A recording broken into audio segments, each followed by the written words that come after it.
Bentar kak, pending dulu kak, pending dah. Oke, tadi kan ada dua ya, ada yang eksterna, ada yang interna. Kalau yang eksterna dia di luar, di sisi lateral, warnanya lebih pink Dan lebih gede. Kalau yang interna dia tuh letaknya di dalam, di medial, dan warnanya tuh lebih pucat. Kita bahas dari iliaka interna dulu. Nah, arteri iliaka interna itu nantinya bakal bercabang jadi 3. Pertama yang ini, dia itu akan mengarah ke, kalau jantan ya, dia itu mengarah ke penis. Kalau betina, dia itu mengarah ke uterus. Nah, karena ini milik hewan jantan, namanya adalah arteri dorsalis penis. Tapi kalau pada hewan betina, namanya adalah arteri uterina mediana.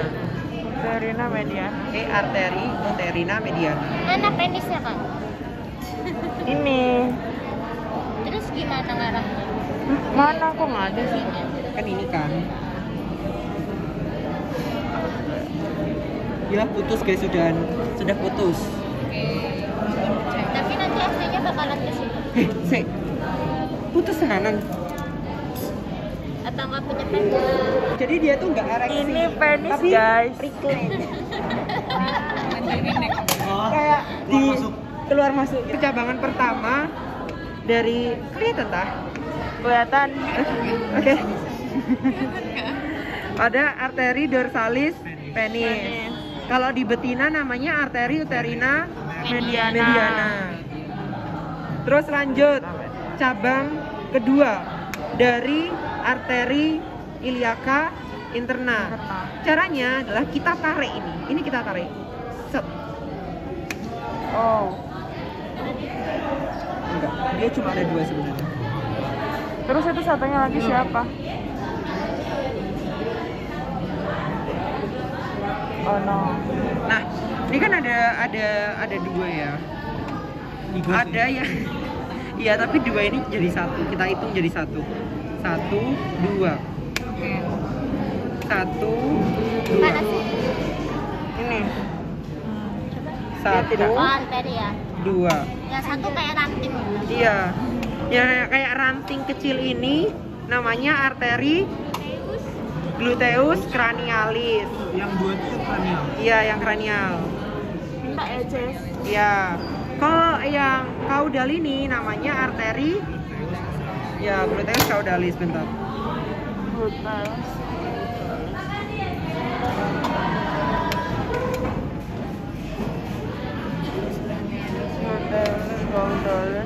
Berarti ini yang kaudalis. Samping ini dong.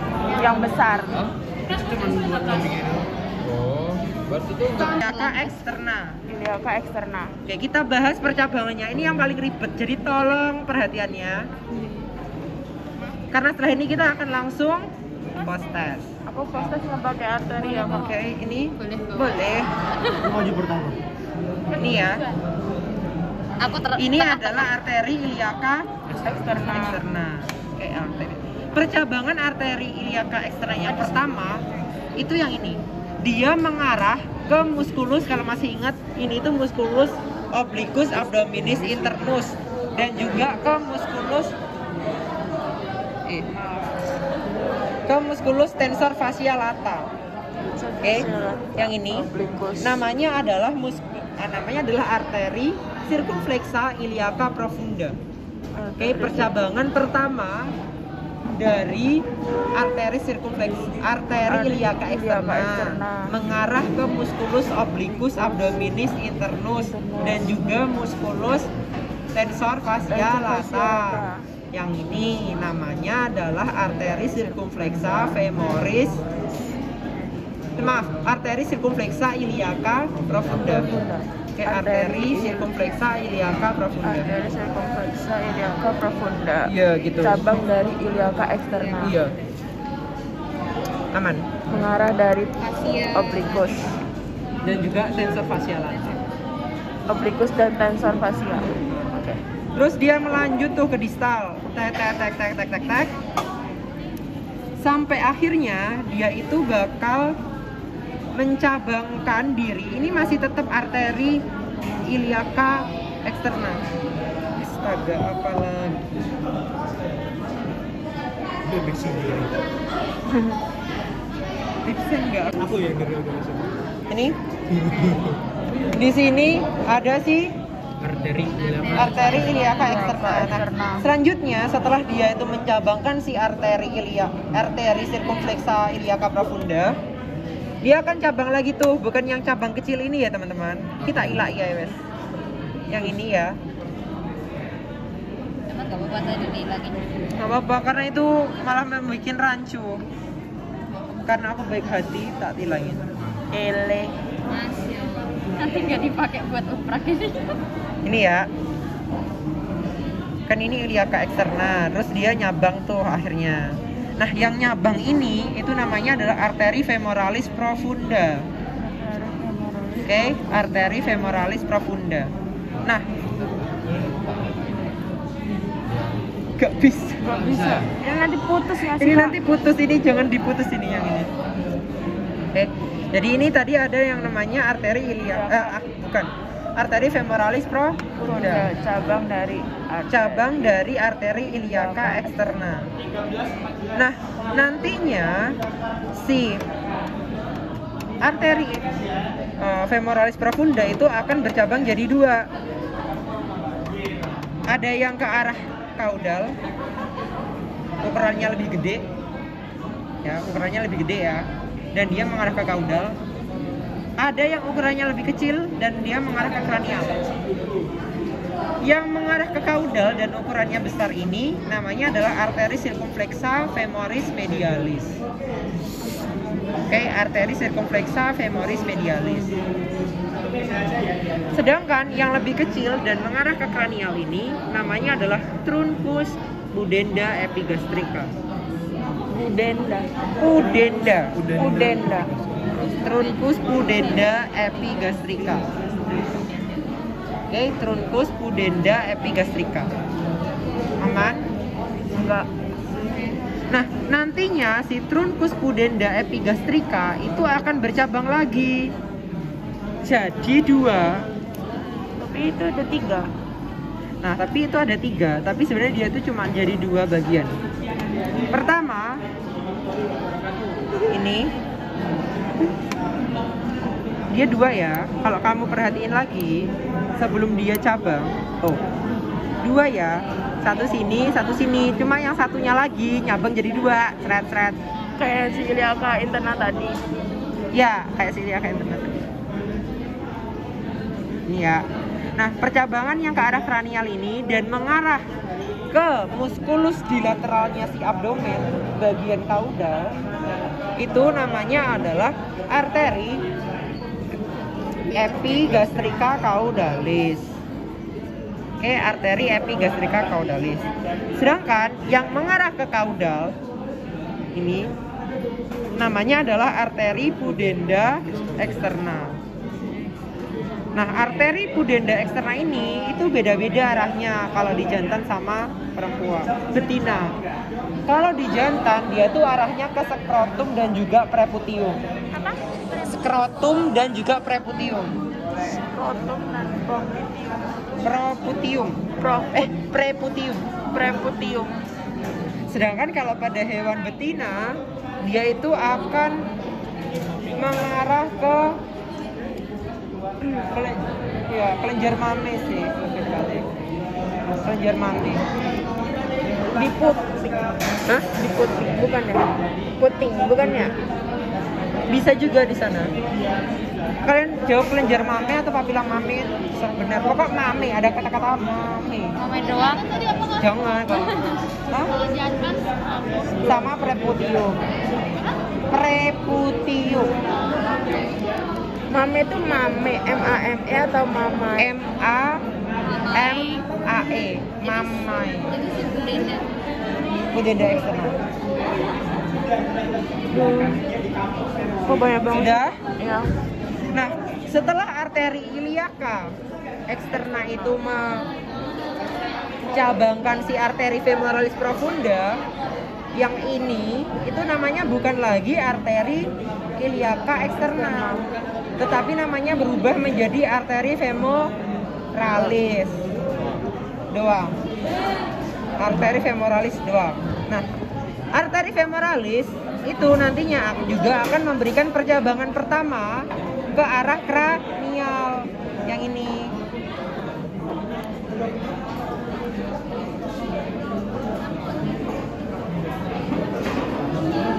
Tuh, ya kan ada cabang yang ke arah kranial kan yang ini. Nah, cabang ini namanya adalah arteri circumflexa femoris lateralis. Arteri circumflexa femoris lateralis. Ya, ini. Arteri circumflexa femoris lateralis.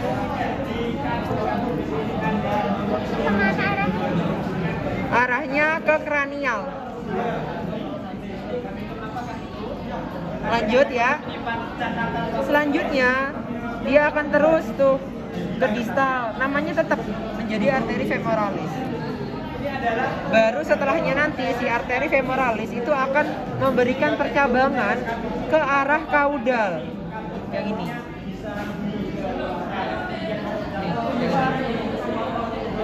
Jadi kan ini yang femoralis. Terus dia cabang lagi tuh ke kaudal yang panjang sampai sini nanti. Ini namanya adalah arteri savena. Arteri savena. Ya, arteri savena. Setelah mencabangkan arteri savena, dia bakal berlanjut tuh ke distal, lanjut terus sampai akhirnya dia itu memberikan percabangan ke arah kranial lagi. Yang ini. Dia memberikan percabangan ke arah kranial, lebih tepatnya ke arah persendian genu. Makanya dinamakan dengan arteri genukularis descendens. Kenapa descendens? Karena dia tuh kayak dari tempat yang tinggi ke tempat yang rendah miring gitu. Kayak nyelurut apa ya? Selurut. Kan yang ascend, kalau yang genu, makanya dinamakan dengan arteri genukularis descendens. Terus percabangan terakhir dari arteri femoralis itu dia mengarah ke kaudal yang ini. Ya, kecil banget ini. Ya. Masuk ke dalam kecil banget ini. Coba kan.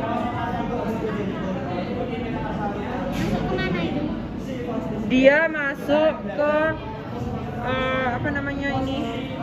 Semi membranosus. Genu di mana, Kak?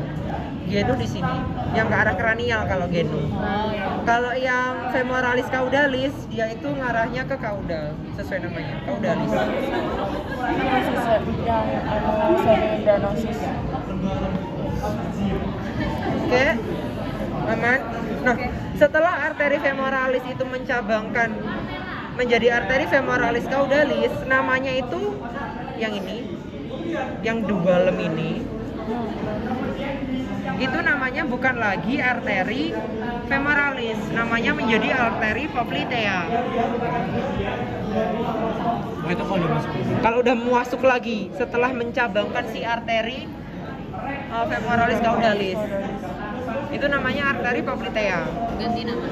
Ganti nama, arteri poplitea. Bukan bercabang. Bukan. Bentar, di sini kelihatan nggak ya kalau? Nah, di sini lebih kelihatan. Di sini yang ini. Ini kan yang apa namanya tadi? Femoralis caudalis.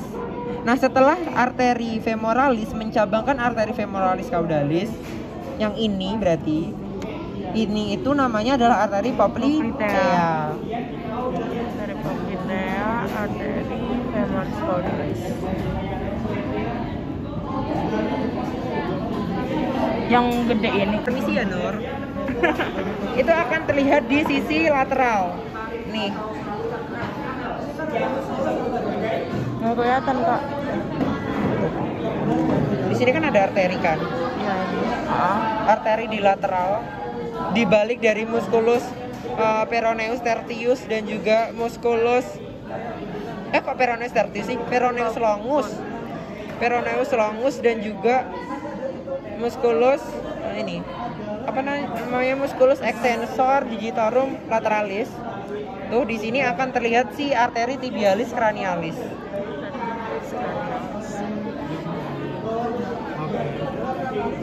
Sedangkan untuk arteri tibialis caudalis dia tuh letaknya ada di di caudal dari musculus gastrocnemius.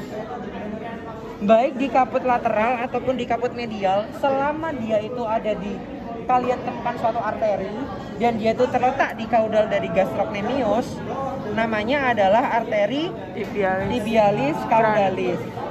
Gitu. Tibialis caudalis. Iya, tibialis caudalis. Paham? Paham.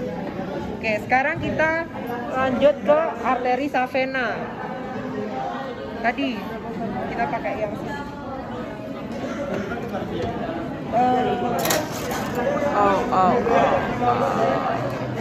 Oke.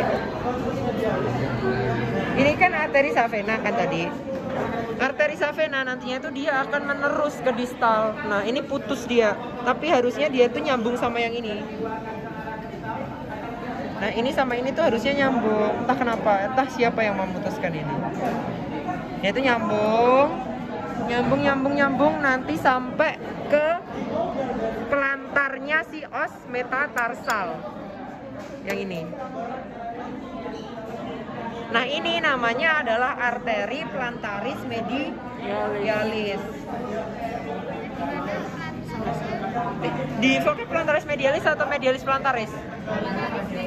Bener ya, berarti arteri plantaris medialis. Cuma sampai sini doang, Pak. Ya, pokok selama dia di pelantarnya os metatarsal, itu kita sebut dengan arteri plantaris medialis. Oke. Masih ingat kan kalau dia itu yang di kranial sini, di dorsal maaf, itu nyebutnya arteri metatarsal dorsalis tiga. Oke, nah just kita balik aja ke sini ya. Tadi kan di pelantarnya os metatarsal itu kan ada arteri ini nih. Namanya arteri plantaris medialis. Nah, arteri plantaris medialis akan terus berlanjut sampai ke regio digiti. Sampai ke kuku sini, kelihatan nggak ya nih? Kelihatan nggak? Ada merah-merahnya di dalam. Nah, merah-merah di dalam ini itu namanya adalah arteri digitalis plantaris. Karena dia berada di pelantarnya os di GT, makanya dinamakan dengan arteri digitalis plantaris. Lanjutannya tadi si plantaris medialis. Lanjutannya. Udah selesai. Pertama itu ada vena yang akan kita lihat di canalis femoralis, berjalan bersamaan dengan arteri femoralis yang ini ya berarti. Namanya vena femoralis. Oke, vena femoralis dia berada di canalis femoralis dan juga berjalan bersamaan dengan arteri femoralis. Terus vena yang kedua, itu ada suatu vena yang dia itu berjalan bersamaan dengan arteri savena. Di sini nggak keisi, tapi dia tuh yang bening ini loh. Yang dia bening ini, dia transparan karena dia nggak keisi sama jalan bersama dengan arteri savena. Nah, ini namanya adalah vena savena medialis. Vena savena medialis. Sama nervus saphenus juga akan berjalan sama. Dia kan nggak keisi kan. Nah, dia tuh yang bening ini loh, Bab. Sampingnya ini, Kak. Ini loh yang ada kayak semburat hitam titik. Kelihatan nggak? Maaf sebentar. Sebelumnya di sini semua nggak ada yang itu kan? Nggak ada yang parsial kan? Iya, buta warna parsial enggak kan? Nah, oke. Mari kita tajamkan penglihatan kita di sini teman-teman. Boleh minta tolong gembrengin yang ini kan? Enggak, dia tuh nggak sekecil itu, tapi karena dia di sini itu tidak terisi, sehingga hanya terlihat kecil banget ini loh, garis hitam seret ini. Itu bayangan nggak sih, Kak? Ya itu sisa-sisa darah yang ada di vena. Berarti karena nggak keisi jadi kayak gitu. Ya jadi bening. Hah? Tapi waktu praktikum kemarin jelas. Ya, tapi nanti pas praktikum pasti Oh, itu. kalau baik hati akan dipilihkan yang jelas. Berarti kalau yang nggak baik hati bakal pilih ini. Iya dong. Bakar yuk. Kalau apa? Coba kita lihat di sana ya. Sama. Dia cuma tersisa sedikit, tapi inilah agak lebih banyak sih dari yang tadi. Itu si Vera Oh. Savena. Oh iya kelihatan. Nih. Kayak biru tua gitu. Ya, ini Vena Savena medialis. Coba gimana cara nunjukin kalau ditusuk kayak Ini gitu? ya. Enggak ada. Ada pasti nanti kalau mau nunjuk venanya, antara venanya itu nanti atau dikasih Vena medialis. pembuluh balik. Tadi lateral kan yang udah kita pelajari di lateral kemarin. Ini namanya Vena Savena lateralis.